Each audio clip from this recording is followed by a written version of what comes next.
क्या आपने कभी महसूस किया है कि जैसे जैसे आपकी सफलता की सीढ़ियां चढ़ती जाती है, वैसे वैसे आपके चारों ओर ईर्ष्या की आंखें भी बढ़ती जाती है? ये कोई आश्चर्य की बात नहीं है, बल्कि मानव प्रकृति का एक कटु सत्य है। जब आप आगे बढ़ते हैं तो कुछ लोग आपकी खुशी में खुश होने के बजाय आपको नीचे खींचने में अपनी ऊर्जा लगा देते हैं। लेकिन घबराने की कोई बात नहीं। आज मैं आपके साथ साझा करने जा रहा हूं महान कूटनीतिज्ञ आचार्य चाणक्य की वे अद्भुत रणनीतियां, जो आपको बिना किसी संघर्ष के अपने विरोधियों से निपटने की शक्ति देंगी। ये केवल पुराने जमाने की बातें नहीं है, बल्कि आज के युग में भी उतनी ही प्रभावशाली और व्यावहारिक है। कलयुग की ये सच्चाई है कि लोग दूसरों की सफलता को सहन नहीं कर पाते। ये जलन उन्हें आपका शत्रु बना देती है और वे दिन रात आपको गिराने की फिराक में लगे रहते हैं। इस स्थिति में आपका मन बेचैन हो जाता है, रातों की नींद उड़ जाती है और आप लगातार इस चिंता में डूबे रहते हैं कि कैसे इन कपटी लोगों से बचा जाए। अब आपकी ये चिंता खत्म हो सकती है। आचार्य चाणक्य, जिन्हें भारत का सबसे बड़ा कूटनीतिज्ञ माना जाता है, उनकी नीतियां आपके जीवन में एक जादुई बदलाव ला सकती है। उनकी हर सीख में जीवन की वो गहराई छुपी है जो आपको न सिर्फ दुश्मनों से बचाएगी, बल्कि उन्हें पूरी तरह से निष्क्रिय भी कर देगी। चाणक्य की ये नीतियां केवल शत्रुओं के बारे में ही नहीं है, उन्होंने जीवन के हर क्षेत्र को छुआ है। स्वास्थ्य से लेकर व्यापार तक, मित्रता से लेकर शिक्षा तक। उनका ज्ञान इतना व्यापक और गहरा है कि अगर आप इसे अपने जीवन में उतार लें तो कोई भी समस्या आपको हिला नहीं सकती। और अगर कभी कोई मुश्किल आ भी जाए तो चाणक्य नीति आपको उससे बाहर निकलने का रास्ता भी दिखा देगी। धर्म की शक्ति को समझना ही सबसे बड़ी जीत है। आचार्य चाणक्य का यह सुनहरा सिद्धांत हमारे जीवन की सबसे मजबूत नींव है। जब कोई व्यक्ति आपको परेशान करता है, आपके खिलाफ साजिश रचता है, तो मन में तूफान उठना स्वाभाविक है। गुस्से की आंधी में हम सोचते हैं कि चलो इसे भी वही भाषा में जवाब देते हैं जो ये समझता है। लेकिन रुकिए, यही चाणक्य की महान बुद्धि हमें चेतावनी देती है।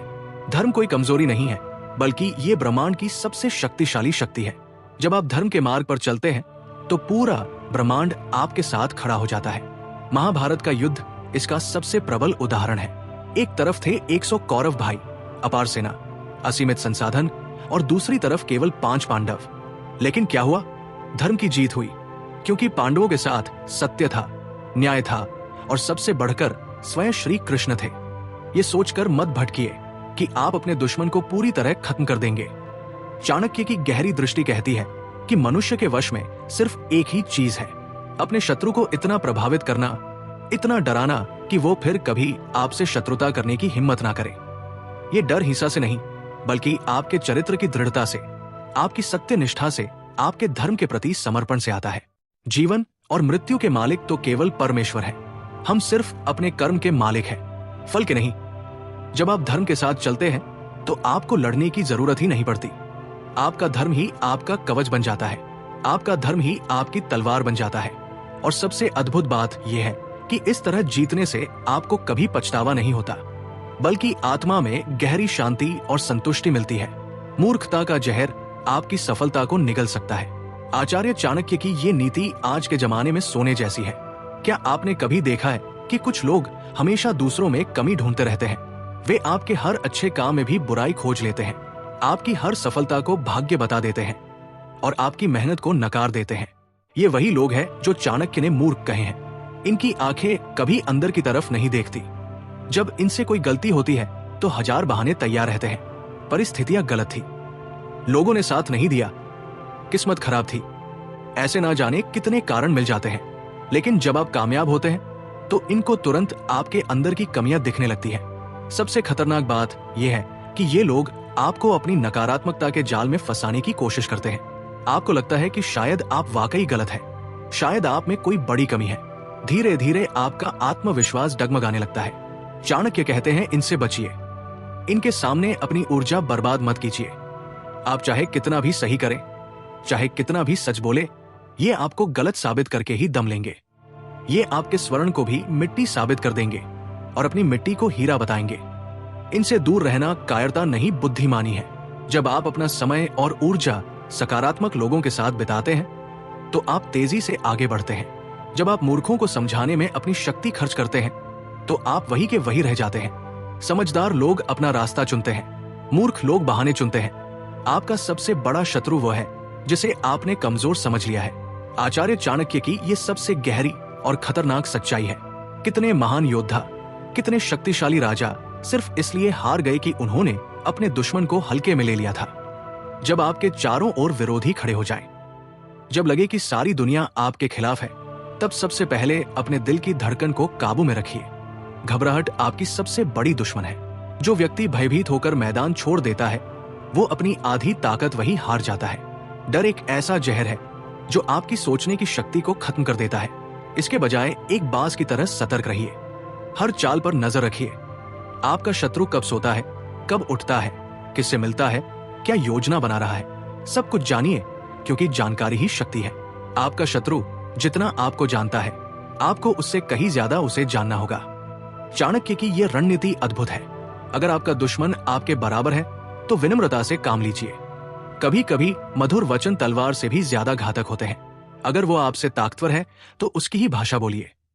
उसे लगने दीजिए कि आप भी वैसे ही है जैसा वह चाहता है। सबसे महत्वपूर्ण बात, कभी भी पहली चाल मत चलिए। जो पहले हमला करता है वो अपनी रणनीति जाहिर कर देता है। आप प्रतीक्षा कीजिए, देखिए कि वो क्या कदम उठाता है, फिर उसका जवाब दीजिए। धैर्य रखने वाला व्यक्ति हमेशा जल्दबाज पर भारी पड़ता है। याद रखिए, युद्ध में जो शांत रहता है वही असली योद्धा है। क्रोध एक आग है जो पहले उसी को जलाती है। जानिए, क्योंकि जानकारी ही शक्ति है। आपका शत्रु जितना आपको जानता है, आपको उससे कहीं ज्यादा उसे जानना होगा। चाणक्य की यह रणनीति अद्भुत है। अगर आपका दुश्मन आपके बराबर है तो विनम्रता से काम लीजिए। कभी कभी मधुर वचन तलवार से भी ज्यादा घातक होते हैं। अगर वो आपसे ताकतवर है तो उसकी ही भाषा बोलिए। उसे लगने दीजिए कि आप भी वैसे ही है जैसा वह चाहता है। सबसे महत्वपूर्ण बात, कभी भी पहली चाल मत चलिए। जो पहले हमला करता है वो अपनी रणनीति जाहिर कर देता है। आप प्रतीक्षा कीजिए, देखिए कि वो क्या कदम उठाता है, फिर उसका जवाब दीजिए। धैर्य रखने वाला व्यक्ति हमेशा जल्दबाज पर भारी पड़ता है। याद रखिए, युद्ध में जो शांत रहता है वही असली योद्धा है। क्रोध एक आग है जो पहले उसी को जलाती है जिसके अंदर ये भड़कती है। आचार्य चाणक्य का ये सत्य कितना गहरा है। जब कोई आपको गुस्सा दिलाता है तो दरअसल वो आपकी सबसे बड़ी ताकत छीन रहा होता है, आपकी सोचने की शक्ति। गुस्से में आदमी क्या नहीं कर देता? वो अपने सबसे प्रिय रिश्ते तोड़ देता है, अपना करियर बर्बाद कर देता है, अपनी इज्जत मिट्टी में मिला देता है। और सबसे दुखद बात यह है कि बाद में पछताने के अलावा कुछ नहीं बचता। चाणक्य कहते हैं कि अगर क्रोध करना ही है तो पहले अपने क्रोध पर क्रोध कीजिए। जब गुस्सा आए तो खुद से कहिए, तू मेरा दुश्मन है, तू मेरी बुद्धि को मार रहा है। क्रोध वास्तव में विश्व विजय है, लेकिन गलत मतलब में ये हर किसी को अपने काबू में कर लेता है, फिर चाहे वो राजा हो या रंक। लेकिन जो व्यक्ति अपने गुस्से को काबू कर लेता है वो असली विजेता बन जाता है। संयम ही सबसे बड़ी शक्ति है। अब बात करते हैं दुष्ट लोगों की, जो आपके जीवन में जहर घोलने के लिए तैयार रहते हैं।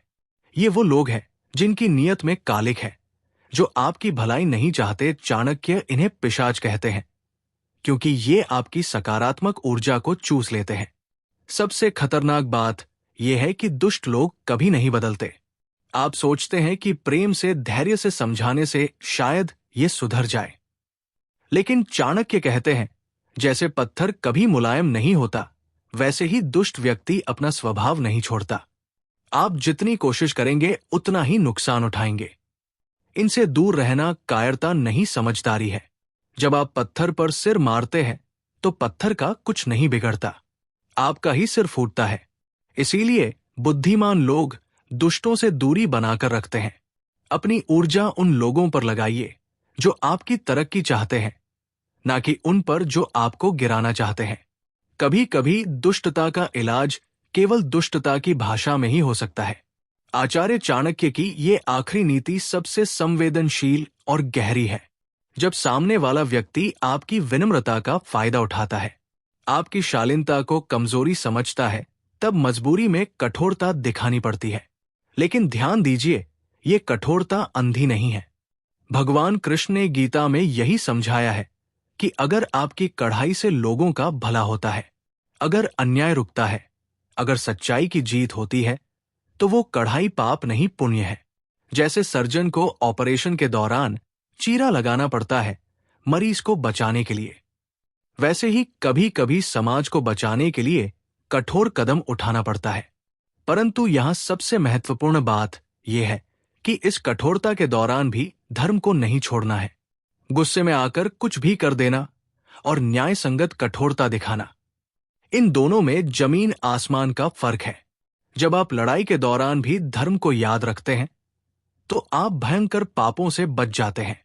चाणक्य का सुंदर उदाहरण देखिए। समुद्र कितना विशाल है, लेकिन वह अपनी सीमाओं को तोड़कर तबाही मचाता है। वही एक श्रेष्ठ व्यक्ति चाहे कितने भी तूफान से घिरा हो, कितनी भी मुश्किलों का सामना करे, वो अपनी मर्यादा के अंदर ही रहता है। यही उसकी असली महानता है।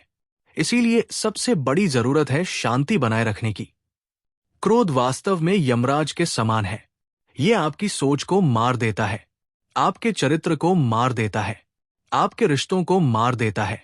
इसे काबू में रखिए, नहीं तो ये आपको काबू कर लेगा। याद रखिए, कठोर दंड का मतलब बर्बरता नहीं है। ये न्याय संगत, नियंत्रित और धर्म की सीमा के अंदर होना चाहिए। जब आप इस संतुलन को बनाए रखते हैं तब आप एक सच्चे योद्धा बनते हैं जो लड़ता है लेकिन अपनी आत्मा को गंदा नहीं होने देता। आचार्य चाणक्य की ये 6 नीतियां आपके जीवन की वो चाबी है जो हर तालक को खोल सकती है। धर्म के साथ चलिए, मूर्खों से बचिए, शत्रु को कमजोर ना समझिए, क्रोध पर काबू रखिए, दुष्टों से दूर रहिए और जरूरत पड़े तो न्याय संगत कठोरता दिखाइए। ये सिद्धांत आपको ना केवल दुश्मनों से बचाएंगे बल्कि आपको एक महान व्यक्तित्व भी बनाएंगे।